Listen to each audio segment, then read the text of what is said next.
Hello everyone, SP classes में आपका फिर से एक बार स्वागत है। मैं हूं रंबा, आपकी दोस्त, आपकी मेंटर, और मैं फिर आज आपके बीच आ गई हूं लेकर के एक नया कॉन्सेप्ट, जिसमें आज हम लोग पढ़ने वाले हैं class 9 chapter 4 structure of the atom का एक बहुत ही अच्छा और प्यारा सा topic, valence electrons and valency of an element.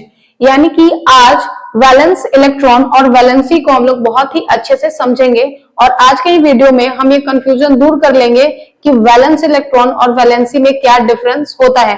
तो चलिए वीडियो को शुरू करते हैं और अपने टॉपिक को भी शुरू करते हैं। तो वैलेंस इलेक्ट्रॉन और वैलेंसी ऑफ एलिमेंट का मतलब क्या है? सबसे पहले हम लोग सीखेंगे वैलेंस इलेक्ट्रॉन को। वैलेंस इलेक्ट्रॉन से पहले हम लोग सीखेंगे एटम का इलेक्ट्रॉनिक कॉन्फ़िगरेशन करना, क्योंकि जब तक आपको किसी भी एटम का इलेक्ट्रॉनिक कॉन्फ़िगरेशन लिखने नहीं आएगा तब तक आप किसी भी एटम के वैलेंस इलेक्ट्रॉन को पता नहीं कर पाएंगे। तो सबसे पहले हम लोग सीखते हैं कि इलेक्ट्रॉनिक कॉन्फ़िगरेशन कैसे करते हैं। तो हम जानते हैं कि अगर हमारे पास ये एक एटम है और एटम के सेंटर में क्या होता है? आपका न्यूक्लियस, जिसमें आपका प्रोटॉन और न्यूट्रॉन प्रेजेंट होता है, और ये आपका क्या होते हैं? ऑर्बिट होते हैं, जिसपे आपका इलेक्ट्रॉन जो है वो क्या करता है? रिवॉल्व करता है। इस ऑर्बिट का नाम है के, एल, एम और एन, और इसी तरीके से और भी ऑर्बिट आपके होते हैं M, N, O, P, Q, R, ऐसे बढ़ते जाते हैं। ठीक है, और ये जितने भी ऑर्बिट हैं उन सबका एनर्जी लेवल अलग अलग होता है। जो ऑर्बिट न्यूक्लियस के पास में होगा उसका एनर्जी लेवल कम होगा, लेकिन जैसे जैसे आप न्यूक्लियस के से दूर आते जाएंगे वैसे वैसे ऑर्बिट का एनर्जी लेवल क्या होता है? बढ़ते जाता है। यानी कि ये जो के सेल है इसमें 2 इलेक्ट्रॉन्स मैक्सिमम आ सकते हैं। एल सेल है, इसमें भी 2 इलेक्ट्रॉन आ सकते हैं, सॉरी 8 इलेक्ट्रॉन आ सकते हैं। ये एम सेल है, इसमें हम लोग इलेक्ट्रॉन का संख्या 18 रख सकते हैं, 18 इलेक्ट्रॉन, और इसमें हम लोग 32 इलेक्ट्रॉन्स रख सकते हैं। ये एनर्जी लेवल का पता हम लोग निल्स बोर ने किए थे। वो निल्स बोर इनका एनर्जी लेवल बताए थे और वहां वो एक फॉर्मूला यूज किए थे 2n², जहां n जो था वो ये जो सीक्वेंस नंबर था एनर्जी, ये जो ऑर्बिट है ऑर्बिट का सीक्वेंस नंबर था, यानी कि के सेल पहले ही नंबर पे आ रहा है तो n का वैल्यू 1 हो जा रहा था, और इस तरीके से वो एनर्जी लेवल डिसाइड किए थे। लेकिन जब भी हम इलेक्ट्रॉनिक कॉन्फ़िगरेशन लिखते हैं तो हम लोग 2888 को ही फॉलो करते हैं, और वो ऐसा इसीलिए करते हैं क्योंकि कोई भी एलिमेंट जो, कोई भी एटम जो है वो अपने आप को क्या करना चाहता है? स्टेबल करना चाहता है, और अपने आप को स्टेबल करने के लिए वो अपने आउटर मोस्ट ऑर्बिट में इलेक्ट्रॉन का संख्या कितना करना चाहता है? 8। जैसे ही उसके आउटर मोस्ट ऑर्बिट में इलेक्ट्रॉन की संख्या 8 हो जाती है, वो एटम जो है वो क्या हो जाता है? स्टेबल हो जाता है। अब इसको समझने के बाद अब हम लोग यहाँ पे वैलेंस इलेक्ट्रॉन को अच्छे से समझ सकते हैं। तो वैलेंस इलेक्ट्रॉन क्या होता है? तो किसी वैलेंस इलेक्ट्रॉन होता है number of electron present in outer most orbit of an atom is called valence electron. यानी किसी भी एटम के, जब आप किसी भी एटम का जब आप इलेक्ट्रॉनिक कॉन्फ़िगरेशन करते हैं और इलेक्ट्रॉनिक कॉन्फ़िगरेशन करने के बाद जो लास्ट ऑर्बिट में इलेक्ट्रॉन आएगा वही उस एटम का क्या कहलाता है? Valence electron. जैसे एग्जांपल के लिए हम लेते हैं सोडियम। सोडियम का एटॉमिक नंबर होता है 12, और ये सोडियम अभी न्यूट्रल फॉर्म में दिया हुआ है। अगर क्वेश्चन में आपको ये ना दे कि एटम आयन के फॉर्म में है तो आपको हमेशा उसको न्यूट्रल ही समझना है, और एक न्यूट्रल एटम में इलेक्ट्रॉन और प्रोटॉन की संख्या उतना ही होता है जितना उसका एटॉमिक नंबर होता है। तो ये न्यूट्रल है, इसका एटॉमिक नंबर 11 है, तो इसमें इलेक्ट्रॉन की संख्या कितनी हो जाएगी? 11, और इसमें प्रोटॉन का भी संख्या कितना हो जाएगा? 11। बात समझ में आया? यानी कि एक न्यूट्रल एटम में प्रोटॉन और इलेक्ट्रॉन का संख्या उसके एटॉमिक नंबर के बराबर ही होता है। और जब भी आपको वैलेंस इलेक्ट्रॉन पता करना होगा तो आपको लिखना पड़ेगा इलेक्ट्रॉनिक कॉन्फ़िगरेशन, और इलेक्ट्रॉनिक कॉन्फ़िगरेशन लिखने के लिए आपको पता होना चाहिए नंबर ऑफ इलेक्ट्रॉन्स। तो नंबर ऑफ इलेक्ट्रॉन हम 11 पता कर लिए। अब इसका हम लोग लिखेंगे क्या? Electronic configuration. तो क्या हो जाएगा? 2, 8 और 1, ये हो गया के, एल, और ये हो गया एम। 8, 2, 10 और 1, 11। तो आउटर मोस्ट ऑर्बिट हमारा क्या हो गया? एम हो गया, और आउटर मोस्ट ऑर्बिट में आपके नंबर ऑफ इलेक्ट्रॉन कितना है? 1। इसका मतलब कि आपका जो सोडियम है उसका वैलेंस इलेक्ट्रॉन कितना हो गया? 1 हो गया। उसी तरीके से अगर हम क्लोरीन ले लें तो क्लोरीन का एटॉमिक नंबर होता है 17। अगर इसका एटॉमिक नंबर 17 होता है तो प्रोटॉन भी हो जाएगा 17 और इलेक्ट्रॉन भी कितना हो जाएगा? 17 हो जाएगा। और जब आप इसका इलेक्ट्रॉनिक कॉन्फ़िगरेशन लिखेंगे तो 2, 8 और क्या हो जाएगा? 7 हो जाएगा। ये हो गया के, एल, और ये हो गया आपका एम। अब आप देख रहे हैं कि आउटर मोस्ट ऑर्बिट आपका क्या है? एम है, और एम में इलेक्ट्रॉन्स कितने आ गए? 7। इसका मतलब कि आपका जो क्लोरीन है उसका जो वैलेंस इलेक्ट्रॉन है वो क्या होगा, आपका 7 होगा। यानी किसी भी एलिमेंट के एटम का वैलेंस इलेक्ट्रॉन पता करने के लिए सबसे पहले आपको उसका इलेक्ट्रॉनिक कॉन्फ़िगरेशन लिखना है। इलेक्ट्रॉनिक कॉन्फ़िगरेशन लिखने के लिए नंबर ऑफ इलेक्ट्रॉन्स पता करने हैं, और इलेक्ट्रॉनिक कॉन्फ़िगरेशन लिखने के बाद लास्ट ऑर्बिट में जितने नंबर्स ऑफ इलेक्ट्रॉन्स बचेंगे वही उस एटम का क्या कहलाएगा, वैलेंस इलेक्ट्रॉन कहलाएगा। बट अब बात आती है वैलेंसी ऑफ एलिमेंट का। तो किसी भी एलिमेंट के वैलेंसी को हम लोग कैसे पता करेंगे, तो वैलेंसी और वैलेंस इलेक्ट्रॉन अलग अलग दो चीज है।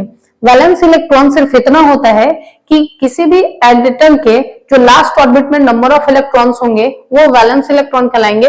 But valency is a different things. Valency कहता है कि किसी भी एटम का वह कैपेसिटी जिससे वो कंबाइन करता है, केमिकल कॉम्बिनेशन किसी के साथ बनाता है, वही उसका क्या कहलाता है, वैलेंसी।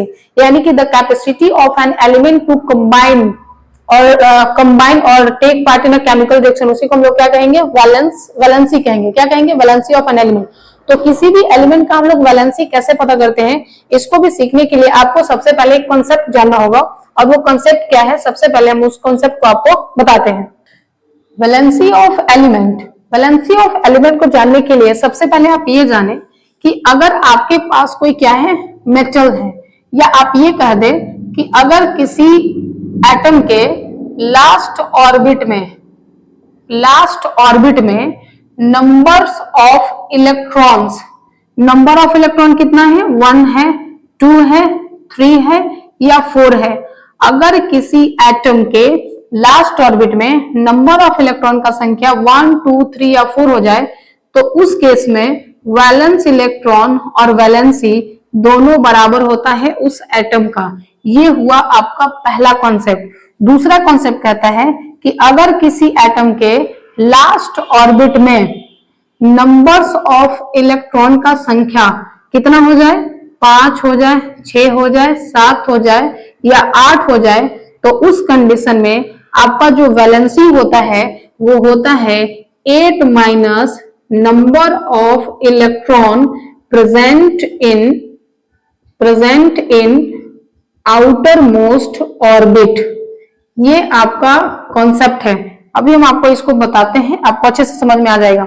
वैलेंस इलेक्ट्रॉन तो सिंपल है कि आप एलिमेंट का एलिमेंट के एटम का इलेक्ट्रॉनिक कॉन्फ़िगरेशन करिए, लास्ट ऑर्बिट में जो आपको मिलेगा एटम वही उसका क्या हो जाएगा, वैलेंस इलेक्ट्रॉन हो जाएगा। क्या हो जाएगा, वैलेंस इलेक्ट्रॉन।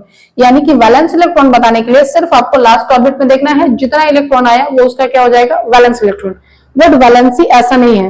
वैलेंसी कहता है किसी भी एलिमेंट का वैलेंसी कैसे पता करेंगे, इसके लिए आपको दो चीज याद रखना है। पहला, आपको वैलेंसी पता करने के लिए भी एटम का इलेक्ट्रॉनिक कॉन्फ़िगरेशन ही सबसे पहले लिखना है। आप इलेक्ट्रॉनिक कॉन्फ़िगरेशन एटम का लिख लें। अगर एटम के लास्ट वाले ऑर्बिट में इलेक्ट्रॉन का संख्या 1, 2, 3 या 4 आ जाए, कितना आ जाए, 1, 2, 3 या 4 आ जाए, तो उस कंडीशन में उस एटम का वैलेंसी और वैलेंस इलेक्ट्रॉन दोनों सेम होता है। यानी कि इसका वैलेंसी भी 4 ही होगा, 3 ही होगा, 2 ही होगा, 1 ही होगा, और वैलेंस इलेक्ट्रॉन भी सेम ही होगा। जैसे आप यहाँ पे देखें, सोडियम का हम लोग लिखे हैं यहाँ पे 2, 8 और 1, तो इसके लास्ट ऑर्बिट में इलेक्ट्रॉन की संख्या कितनी है, 1। तो अगर लास्ट ऑर्बिट में 1, 2, 3 या 4 कोई भी रहे तो यहाँ पे 1 है, तो इसका वैलेंसी और वैलेंस इलेक्ट्रॉन दोनों सेम होगा। यानी कि अगर हम यहाँ पे सोडियम का निकालना चाहे क्या, वैलेंसी, तो सोडियम होता है 11, इसमें नंबर ऑफ इलेक्ट्रॉन्स इसके पास कितने होंगे, 11। जब आप इसका इलेक्ट्रॉनिक कॉन्फ़िगरेशन लिखेंगे तो कितना आएगा, 2, 8 और 1, के एल और एम। लास्ट ऑर्बिट में इलेक्ट्रॉन का संख्या कितना है, 1 है, और अगर 1 रहता है तो वैलेंसी वही हो जाता है, यानी कि इसका वैलेंसी क्या हो गया, 1।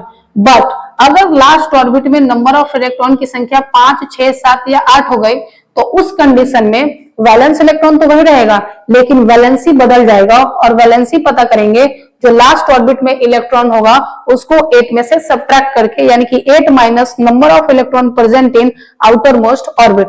जैसे आप यहां देखें क्लोरीन का, क्लोरीन में यहाँ आउटर मोस्ट शेल में कितने इलेक्ट्रॉन है? 7 है। कितने हैं? 7। तो ये इसका वैलेंस इलेक्ट्रॉन तो 7 होगा, लेकिन इसका वैलेंसी 7 नहीं होगा। वैलेंसी पता करने के लिए जो आउटर मोस्ट शेल में जो इलेक्ट्रॉन है उसको 8 में से सब्ट्रैक्ट करना पड़ेगा। तो अगर 8 में से 7 घटाएंगे तो कितना मिलेगा? 1, यानी कि क्लोरीन का वैलेंसी कितना हो जाएगा? 1। जैसे अगर हम यहाँ पे क्लोरीन का चेक करना चाहें तो इसमें इलेक्ट्रॉन का संख्या कितना आएगा? 17। इलेक्ट्रॉनिक कॉन्फ़िगरेशन लिखेंगे तो 2, 8 और 7। तो इसका जो लास्ट ऑर्बिट था ये K, L और M, ये जो लास्ट ऑर्बिट है इसमें इलेक्ट्रॉन का संख्या कितना आ गया? 7। तो 7 वैलेंस इलेक्ट्रॉन तो है, बट वैलेंसी इसका कैसे पता करेंगे? तो 8 में से 7 को सब्ट्रैक्ट करेंगे, कितना है? 1। इसका मतलब क्लोरीन का वैलेंसी कितना है? 1 है। आई होप ये दोनों चीज आपको अंतर समझ में आ गया होगा। इसका मतलब ये है कि जितने भी आपके मेटल एलिमेंट्स हैं, अगर उसका इलेक्ट्रॉनिक कॉन्फ़िगरेशन करने के दौरान 1, 2, 3 या 4 आ गया एटम लास्ट में, तो उसका वैलेंस इलेक्ट्रॉन वैलेंसी दोनों बराबर। बट अगर 5, 6, 7 या 8 आ गया तो उसका वैलेंसी हम 8 में से सब्ट्रैक्ट करके बताएंगे। तो ये था आपका वैलेंसी ऑफ इलेक्ट्रॉन, ये valence electron and valency of an element. किसी भी एलिमेंट का वैलेंसी आप इसी तरीके से निकालेंगे। और वैलेंस इलेक्ट्रॉन तो बिल्कुल आसान है, बस आप इलेक्ट्रॉनिक कॉन्फ़िगरेशन लिखे, लास्ट ऑर्बिट में जो इलेक्ट्रॉन होगा वही उसका वैलेंस इलेक्ट्रॉन होगा, लेकिन वैलेंसी डिपेंड करेगा इस कंडीशन पे। 1, 2, 3 रहा तो वही वैलेंसी हो जाएगा 1, 2, 3, 4 में, लेकिन 5, 6, 8 रहा तो 8 से सब्ट्रैक्ट करके जो आएगा वो उसका वैलेंसी बनेगा। आई होप वैलेंसी और वैलेंस इलेक्ट्रॉन आपको अच्छे से समझ में आ गया होगा। तो अब हम आपसे मिलेंगे नेक्स्ट वीडियो में एक नए टॉपिक के साथ और एक नए आइडिया के साथ। तब तक आप पढ़ते रहें, मन लगा करके, खुश रहें, स्वस्थ रहें। Thank you.